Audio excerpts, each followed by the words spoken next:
Hector Malot, Sans famille, volume 2, chapitre 29. Si je n'avais pas eu hâte d'arriver à Paris, je serais restée longtemps, très longtemps avec Lise. Nous avions tant de choses à nous dire, et nous pouvions nous en dire si peu avec le langage que nous employions. Lise avait à me raconter son installation à Dreuzy, comment elle avait été prise en grande amitié par son oncle et sa tante, comment il la traitait comme leur vraie fille, comment elle vivait dans leur maison, quelles étaient ses occupations, ses jeux et ses plaisirs.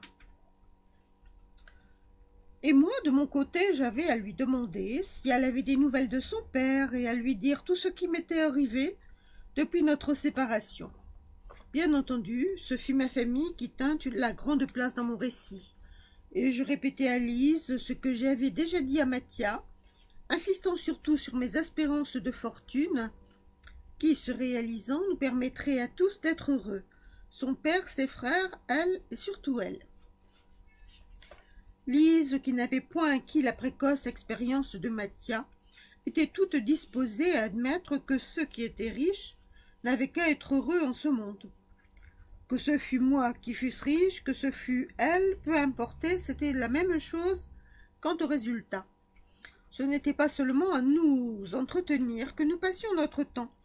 C'était encore à nous promener tous les trois, Lise, Mathia et moi, ou plus justement tous les cinq, car Monsieur Capi et Mademoiselle la Poupée étaient de toutes nos promenades. Le soir, nous nous asseyions devant la cheminée et je jouais de la harpe. Au moment de nous séparer pour aller nous coucher, Lise me demandait ma chanson napolitaine et je la lui chantais. Cependant, malgré tout, il fallut quitter Lise et ce pays pour se remettre en route. Mais pour moi, ce fut sans trop de chagrin. J'avais si souvent caressé mes rêves que j'en étais arrivée à croire que j'étais déjà riche. Mon dernier mot à Lise, mot non parlé bien entendu mais exprimé, fera comprendre combien sincère j'étais dans mon illusion. Je viendrai te chercher dans une voiture à 4 chevaux, lui dis-je.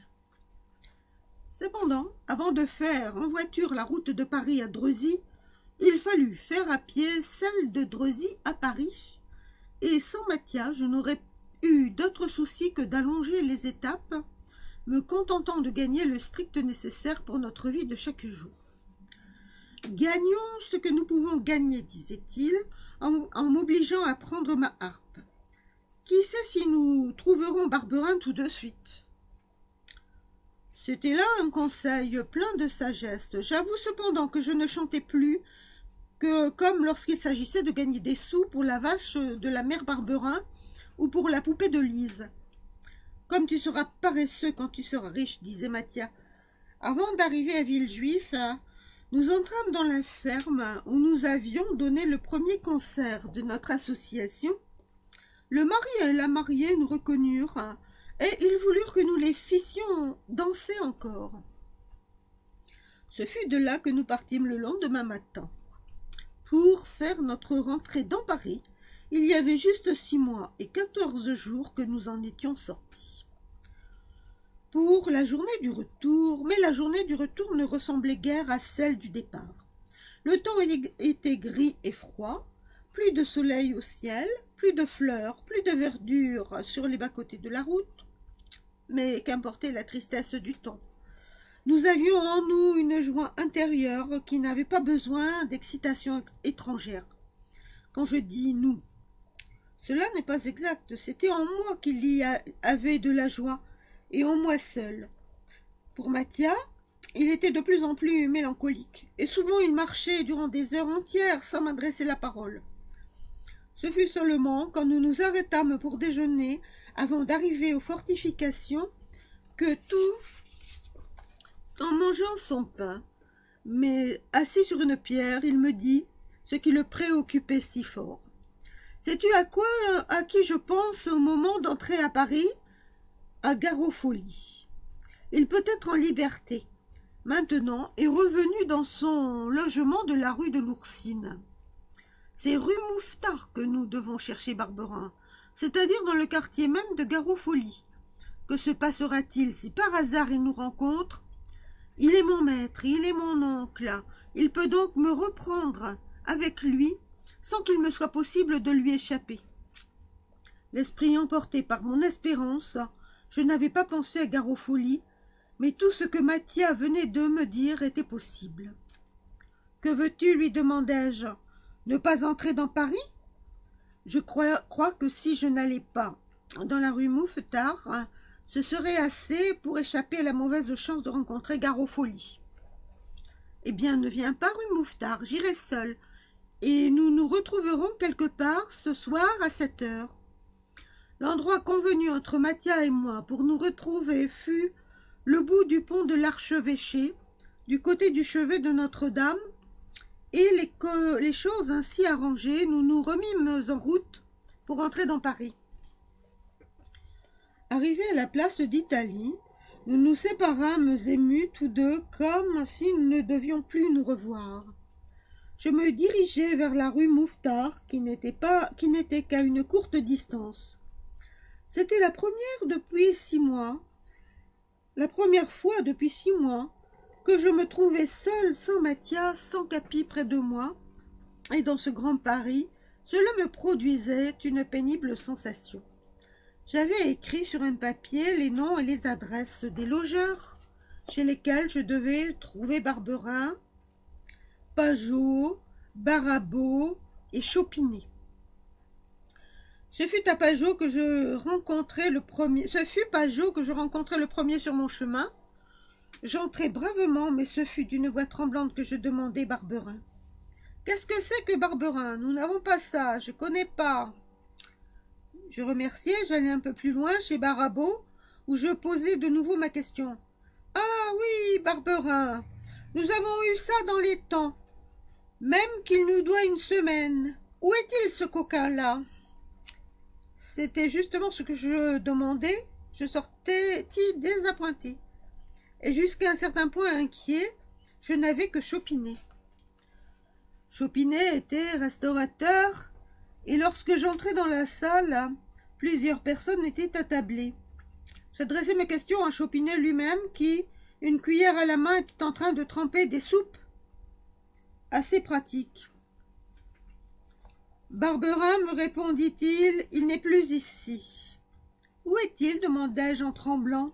« Ah, je ne sais pas, il n'a pas laissé son adresse. » Mais ma figure trahit sans doute ma déception, car l'un des hommes qui mangeait à une table m'interpella. « Barberin, me dit-il, doit loger maintenant à l'hôtel du Cantal, passage d'Austerlitz. Il y était il y a 3 semaines. » L'espoir me revint. Je remerciai et sortis, mais avant d'aller au passage d'Austerlitz, je voulus savoir des nouvelles de Garofoli pour les porter à Mathia. J'étais précisément tout près de la rue de l'Oursine. Je n'eus que quelques pas à faire pour trouver la maison où j'étais venu avec Vitalis, comme le jour où nous nous y étions présentés pour la première fois. Le même vieux bonhomme accrochait des chiffons contre la muraille verdâtre de la cour. C'était à croire qu'il n'avait fait que cela depuis que je l'avais vu. « Est-ce que M. Garofoli est revenu ?» demandai-je. Le vieux bonhomme me regarda, se mit à tousser. « Est-ce que vous savez quand il doit revenir ?» dis-je, lorsque la toux fut apaisée. « 3 mois. » Garofoli est en prison pour 3 mois encore. Mathia pouvait respirer, car avant 3 mois, mes parents auraient bien trouvé le moyen de mettre le terrible padrone dans l'impossibilité de rien entreprendre contre son neveu. Sans plus tarder, je me dirigeai vers le passage d'Austerlitz, plein d'espérance et de joie, et par suite de ces sentiments sans doute tout disposé à l'indulgence pour Barberin. En traversant le jardin des plantes, je ne tardai pas à arriver devant l'hôtel du Cantal, qui était en réalité un misérable garni. Il était tenu par une vieille femme à moitié sourde. Lorsque je lui eus adressé ma question, elle mit sa main encornée derrière son oreille et me pria de répéter ce que je venais de lui demander. Je voudrais voir Barberin. Il loge chez vous, n'est-ce pas? Elle leva ses yeux, ses deux grands bras en l'air par un mouvement si brusque que son chat, endormi sur elle, sauta à terre épouvanté. « Hélas, hélas, dit-elle. Puis, me regardant avec un tremblement de tête plus fort, « Seriez-vous le garçon ?» demanda-t-elle. « Quel garçon ?»« Celui qu'elle cherchait. »« Qu'elle cherchait ?» En entendant ces mots, j'eus le cœur serré. « Barberin » m'écriai-je. « Défunt. C'est défunt Barberin qu'il faut dire. Il est mort il y a 8 jours à l'hôpital Saint-Antoine. » Je restais anéanti. Mort Barberin, et ma famille, comment la trouver maintenant, où la chercher? Alors, vous êtes le garçon, de continuer la vieille femme, celui qu'elle cherchait pour le rendre à sa riche famille? Je me cramponnais à cette parole. Vous savez, dis-je, je ne sais pas autre chose que ce que je viens de vous dire. Barberin ne vous a donc jamais parlé de ma famille? Plus de 20 fois, plus de 100 fois. Une famille riche. Où demeure cette famille? Comment se nomme-t-elle? Ah, voilà. Barberin ne m'a jamais parlé de ça. Il voulait que la récompense fût pour lui tout seul, comme de juste. C'était un malin. Et vous ne connaissez personne à qui Barberin n'aurait dit plus qu'à vous? Pas si bête, Barberin, de se confier à personne. Et vous n'avez jamais vu quelqu'un de ma famille venir le trouver? Jamais. Des amis à lui, à qui il aurait parlé de ma famille. Il n'avait pas d'amis. Je me pris la tête à 2 mains, mais j'étais incapable de suivre mes idées. Quand il a été mort, dit la vieille femme, nous avons cherché ce qu'il avait laissé là et ce qu'il avait laissé ici. Ah, ce n'était pas par curiosité, bien sûr, mais seulement pour avertir sa femme, car nous n'avons rien trouvé, à l'hôpital non plus. On n'a trouvé dans ses vêtements aucun papier. Mère Barberin est donc avertie? Pardi. Je restai assez longtemps sans trouver une parole. Que dire? Que demander? Ces gens m'avaient dit ce qu'ils savaient. Ils ne savaient rien. Et bien évidemment, ils avaient tout fait pour apprendre ce que Barberin avait tenu à leur cacher. Je remerciai et je me dirigeai vers la porte. « Et où allez-vous comme ça ?» me demanda la vieille femme. « Si vous n'avez pas un hôtel, vous pouvez loger ici, vous y serez bien. Je peux m'en vanter. Faites attention que si votre famille vous cherche, fatiguée de ne pas avoir des nouvelles de Barberin, c'est ici qu'elle s'adressera et non ailleurs. Alors vous serez là pour la recevoir. C'est un avantage, ça. » L'hôtel du Cantal était une des plus sales et des plus misérables maisons qu'il fut possible de voir. Mais la proposition de la vieille femme était à considérer. D'ailleurs, ce n'était pas le moment de me montrer difficile, et je n'avais pas ma famille, ma riche famille, pour aller loger avec elle dans les beaux hôtels du boulevard. Ah, comme Mathia avait eu raison de vouloir gagner de l'argent dans notre voyage de Dresy à Paris. « Combien nous louerez-vous une chambre pour mon ami et moi ?» demandai-je. « 10 sous par jour. Est-ce trop cher ?» « Eh bien, nous reviendrons ce soir, mon ami et moi. Rentrez de bonne heure. Paris est mauvais la nuit. » Avant de rentrer, il fallait rejoindre Mathia, et j'avais encore plusieurs heures devant moi avant le moment fixé pour notre rendez-vous. Ne sachant que faire, je m'en allai tristement au jardin des plantes. La nuit vint, on alluma des becs de gaz. Alors je me dirigeai vers l'église de Notre-Dame, dont les 2 tours se détachaient en noir sur le couchant empourpré.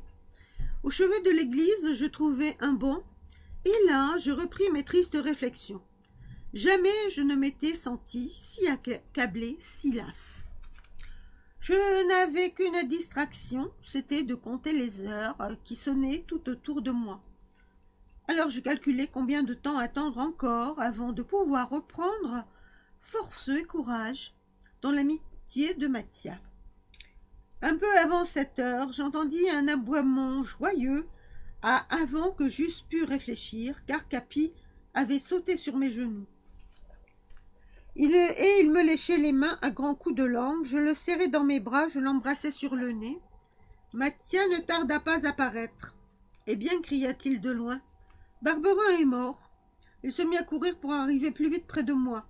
En quelques paroles pressées, je lui racontai ce que j'avais fait et ce que j'avais appris. Par de bonnes paroles affectueuses, il tâcha de me consoler et surtout de me convaincre qu'il ne fallait pas désespérer. Évidemment, il ne s'agissait que d'un retard. Comme j'avais été enfant, de me désoler et de me désespérer. Alors, me sentant un peu plus calme, je racontai à Mathia ce que j'avais appris sur Garofoli. « Encore 3 mois !» s'écria-t-il. Et il se mit à danser un pas au milieu de la rue en chantant. Puis tout à coup, s'arrêtant, venant à moi, « Voilà que tu te désolais parce que tu avais perdu ta famille, et moi, voilà que je chante parce que la mienne est perdue. » Un oncle, ce n'est pas la famille, c'est-à-dire un oncle comme Garofoli. Si tu avais perdu ta sœur Christina, danserais-tu? Oh, ne dis pas cela, tu vois bien. Bah, par les quais, nous gagnâmes le passage d'Austerlitz, et je pus voir combien est belle la Seine, le soir lorsqu'elle est éclairée par la pleine lune. Mais quand nous nous trouvâmes avec une petite chandelle fumeuse dans un cabinet sous les toits, je ne pus m'empêcher de penser que ce n'était pas dans une chambre de ce genre que j'avais espéré coucher, et les draps en coton jaunâtre, combien peu ils ressemblaient au beau longe dont Mère Barberin m'avait tant parlé. La miche de pain graissée de fromage d'Italie que nous eûmes pour souper ne ressembla pas non plus au beau festin que je m'étais imaginé pouvoir offrir à Mathia. Mais enfin, tout n'était pas perdu, il n'y avait qu'à attendre, et ce fut avec cette pensée que je m'endormis.